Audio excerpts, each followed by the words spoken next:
Assalamualaikum warahmatullahi wabarakatuh. Ketemu lagi dengan saya di Saung Pak RW. Teman-teman sekalian, kita sering dengar cerita kalau misalnya kita ini manusia berasal dari tanah. Cuma kadang-kadang aneh juga ya, banyak juga yang suka bikin plesetan kan gitu ya. Misalnya orangnya sikapnya kaku, bilangnya dia terbuat dari tanah liat. Orangnya suka bertengkar mulu, dia ternyata dibikin dari tanah sengketa. Orangnya hobi belanja gitu, dia dibikin dari tanah abang. Itu ulah-ulah dari apa namanya, lelucon-lelucon yang sering kita dengar.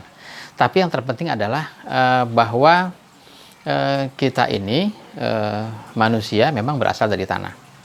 Dan kalau kita melihat bahwa tanah pada umumnya, tanah secara kebanyakan, misalnya kita bisa bandingkan. Ada misalnya segumpal tanah. Segumpal tanah tentu tidak punya arti apa kalau dia tidak mendatangkan manfaat apa-apa. Atau dia punya nilai nilai yang sedikit, kecil, kalau dia mendatangkan manfaat sedikit. Dia akan punya nilai yang lebih besar kalau dia mendatangkan manfaat lebih besar. Nah, misalnya ada katakanlah batu bata terbuat dari tanah. Kita bandingkan misalnya katakanlah batu bata itu 2-3 kilo lah satu butirnya. Kita bandingkan dengan yang tanah biasa 2-3 kilo. Ya ternyata nilainya lebih besar dari batu bata.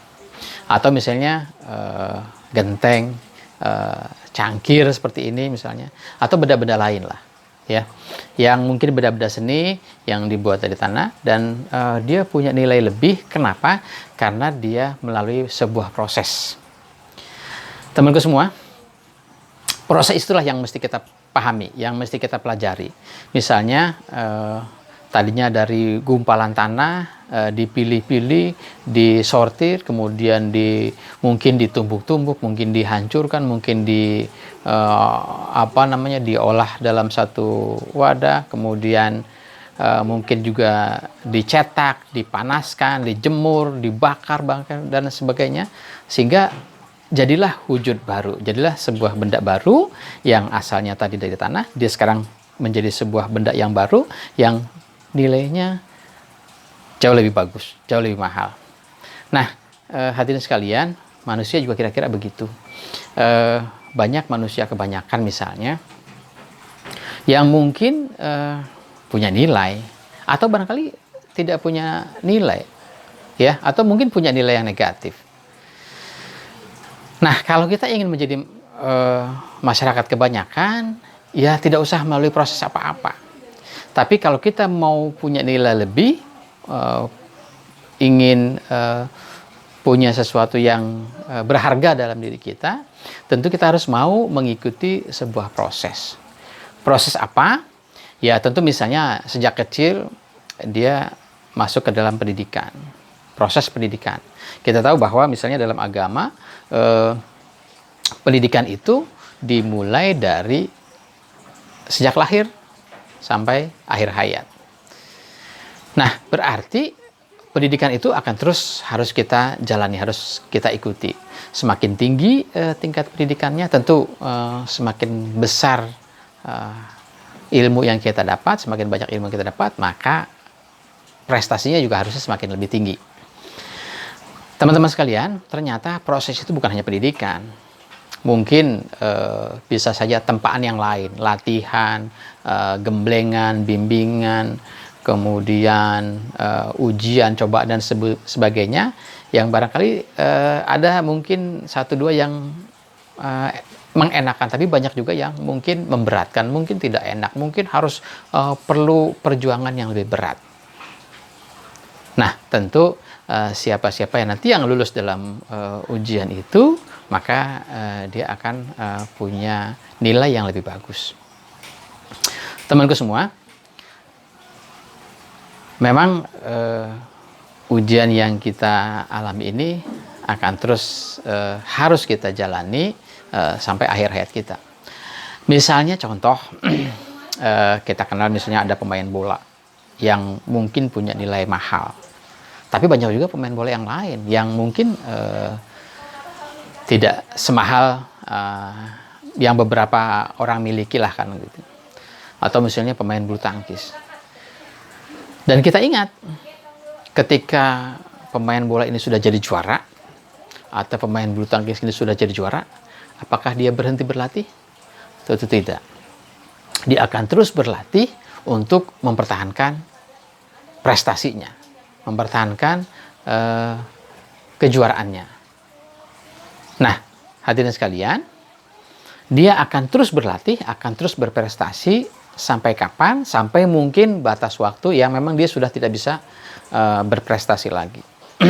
Tapi kita sebagai manusia, kita akan terus harusnya berprestasi, akan terus berlatih, akan terus menghadapi ujian-ujian dan cobaan-cobaan, dan tentunya semakin tinggi prestasinya, semakin besar kedudukannya, semakin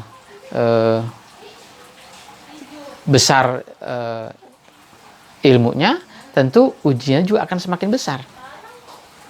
Anak sekolah misalnya di SD, dia akan menghadapi ujian. Tapi nanti ujian di SMP akan lebih berat lagi. Ujian di SMA akan lebih tinggi lagi. Ujian di perguruan tinggi dan seterusnya juga akan lebih berat lagi. Nah, manusia dalam perjalanan hidupnya juga akan terus mengalami ujian dan cobaan. Mungkin ujian ada yang kelihatannya enak, dan banyak juga ujian yang barangkali tidak mengenakan. Harus kita perjuangkan. Nah, ujian ini mari terus kita isi hari-hari kita dengan sesuatu yang baik, dengan sesuatu yang bermanfaat buat kita dan lingkungan kita. Sampai kapan? Ya, sampai hayat ini memanggil kita. Sampai akhir hayat ini, sampai batas usia kita, sehingga saat-saat terus perjuangan yang kita lakukan, sampai menemu titik akhirnya adalah husnul khotimah. Teman-teman sekalian, kita kenal misalnya kupu-kupu. Kupu-kupu itu, siapa yang sangka dulunya adalah seekor ulat yang mungkin menjijikan, mungkin sebagian juga menakutkan. Tapi setelah dia melalui sebuah proses, maka jadilah dia kupu-kupu. Dia tampil dengan bentuk yang bagus, dengan bentuk yang indah, menarik perhatian banyak orang dengan warna yang bagus dan sebagainya. Tapi ingat, itu melalui sebuah proses, itu melalui sebuah perjuangan. Jadi, tidak ada sesuatu yang bagus, tidak ada suatu prestasi yang baik tanpa sebuah perjuangan. Selamat beraktivitas. Wassalamualaikum warahmatullahi wabarakatuh.